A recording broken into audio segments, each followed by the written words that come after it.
तो बच्चों, आज फिर हम एक फर्स्ट चैप्टर से कुछ नए क्वेश्चन लेकर आए हैं जो काफ़ी इम्पोर्टेंट हैं और जो काफ़ी इंटरेस्टिंग भी लगते हैं हमें सॉल्व करना। तो सबसे पहले आप इन क्वेश्चंस को देख लीजिए। जिन बच्चों के पास वर्कशीट नहीं है वो इनको नोट डाउन कर लेंगे, ठीक है। उसके बाद ठीक है, ये सॉल्यूशन है।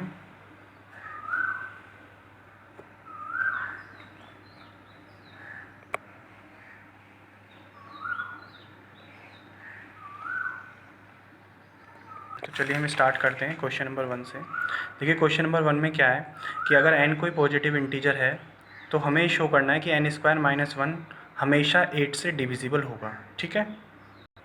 तो देखते हैं, चलिए। तो हमने n एक ओड इंटीजर माना, तो हमने इंटीजर की फॉर्म पढ़ी थी। अगर ओड नंबर है तो वो 2q + 1 की फॉर्म का होगा। तो n² - 1 को अगर हम सॉल्व करते हैं तो वही कुछ ये फॉर्म आ जाएगी। देखिए अगर आप q की जगह पर कोई भी इंटीजर पुट करेंगे तो वो नंबर हमेशा 8 का मल्टीपल ही आएगा। आप चाहे q की जगह पर 0, 1, 2 कुछ भी पुट कर लीजिए। तो यहाँ से हमें ये पता चलता है कि अगर n कोई ओड इंटीजर है तो n² - 1 हमेशा 8 से डिविजिबल होगा, ठीक है। ऐसे काफ़ी सारे क्वेश्चन आप देखेंगे तो ध्यान रखना है आपको, वो डिपेंड करता है कि वो फॉर्म क्या दी गई, इवन फॉर्म दी गई है, ऑड फॉर्म दी गई है। तो बहुत इजी क्वेश्चन होते हैं ये।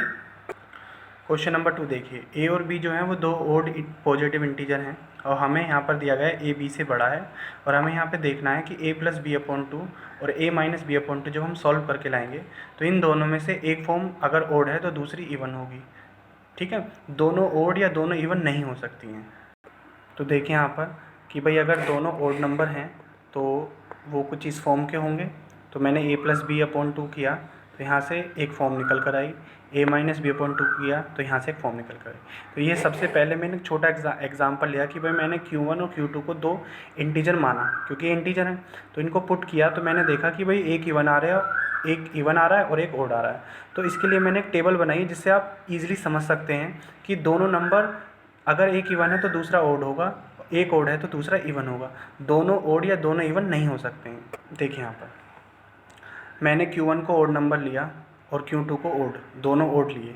तो अगर मैं दोनों ओड नंबर लेता हूँ तो ये q1 + q2 ये दोनों इवन नंबर हो जाएंगे और इवन नंबर में अगर आप 1 ऐड करोगे तो ओड आ जाएगा।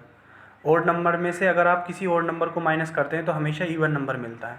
तो इस टेबल को समझना है आपको कि अगर आप इस टेबल को समझ जाते हैं तो आप ईजिली समझ पाएंगे कि देखिए यहाँ पर दोनों केसेस जो हैं, एक ओड एक इवन।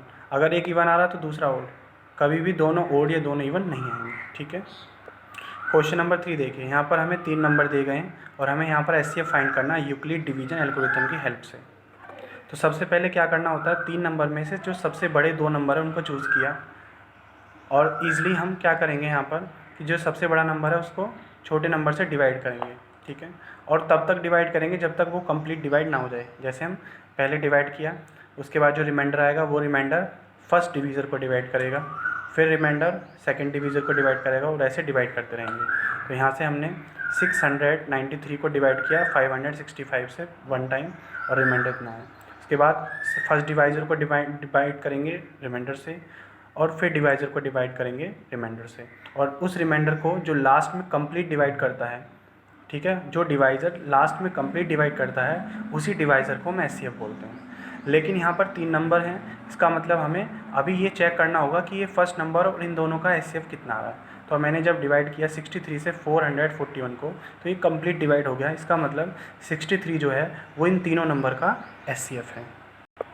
क्वेश्चन नंबर 4 देखिए, यहाँ पर हमें बताना है कि n की कोई वैल्यू ही नहीं है जिसके लिए अगर मैं यहाँ पे पुट करता हूँ जो नंबर मुझे मिलेगा उसके लास्ट में 0 या 5 नहीं आ सकता, ठीक है। तो अगर हम ये कैसे करते हैं, देखिए सबसे पहले जो गिवन नंबर है उसका प्राइम फैक्टराइजेशन कीजिए और उसमें ये देखिए कि उसकी फॉर्म क्या बन रही है।